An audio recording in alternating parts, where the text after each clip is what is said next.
When typing a sentence online, you know how you can make some words in bold to make them stand out?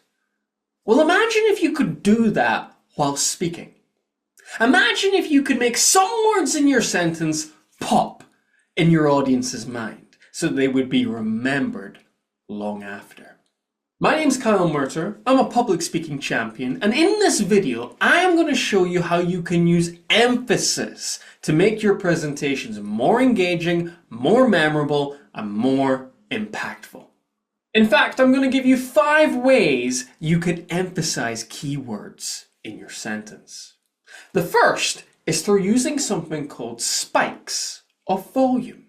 A spike of volume is simply when you have an increase in volume for a short period of time. And if you want to emphasize a keyword in your sentence, you want to have that spike on that word. For example, if my sentence was, "It's really important that we plan for presentations," I would make the words "really" and "important" stand out by saying it like this. It's really important that we plan for presentations. Notice how that spike of volume got your attention before I brought it back down? This is something you can use in your presentations. The second way to emphasize is by extending words. This is simply when you linger on the word for longer than usual. That extra time draws your audience's attention to the key word. For example, if I said, "Yesterday I saw something scary," and I wanted the word "scary" to stand out, I would say it like this. Yesterday I saw something scary. I'm just spending half a second, 1 extra second on the word. But that extra time, that extra extension of the word allows it to pop out and stand out in my audience's mind. The third way to emphasize is through a sudden stop. This involves you firstly increasing the pace of your voice before stopping.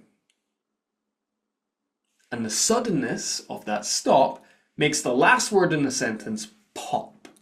For example, if I wanted to say, "People always forget to pause," I could say it like that, but it's not very engaging. It's better if I say, "People always forget to pause."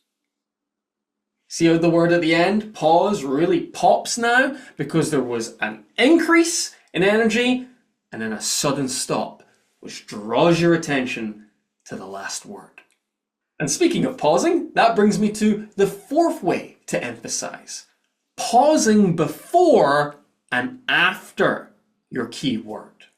A lot of people know to pause after a key point, but pausing before actually creates space between that word that you want to emphasize and makes it elevate out of the sentence. For example, if I wanted to say the most important part of the presentation is the end, I can make those last 2 words, the end, pop out by using pauses.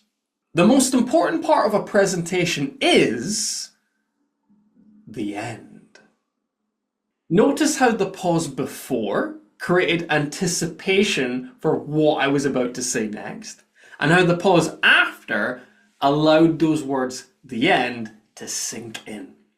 The same effect will occur if you do this when emphasizing key points in your presentations. The fifth and final way to emphasize is by injecting emotion into your words. This is where you pick a word in your sentence and you emote into that word. You make the audience feel the meaning of that word. For example, if I said, "The speaker was hilarious," and I wanted the word hilarious to pop out more, I would say it like this. "The speaker was hilarious." It's almost like I'm remembering how funny the speaker was, and I'm bringing some of that joy into the word. I'm giving the audience an opportunity to feel what I felt. This is a powerful way to connect with your audience and, of course, emphasize your words. Listen, if you want to become a dynamic, engaging, compelling speaker fast, the fastest way to do it is through one-to-one coaching. If we work together, I'll be able to help you on these vocal techniques with your specific presentations in mind. I'll give you feedback on your delivery, your body language, your voice, on your content, your storytelling, structure, and everything else, and slides too.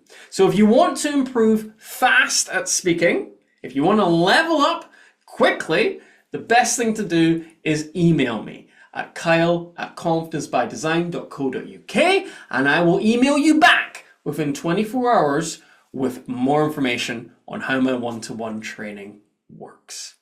See you in the next video.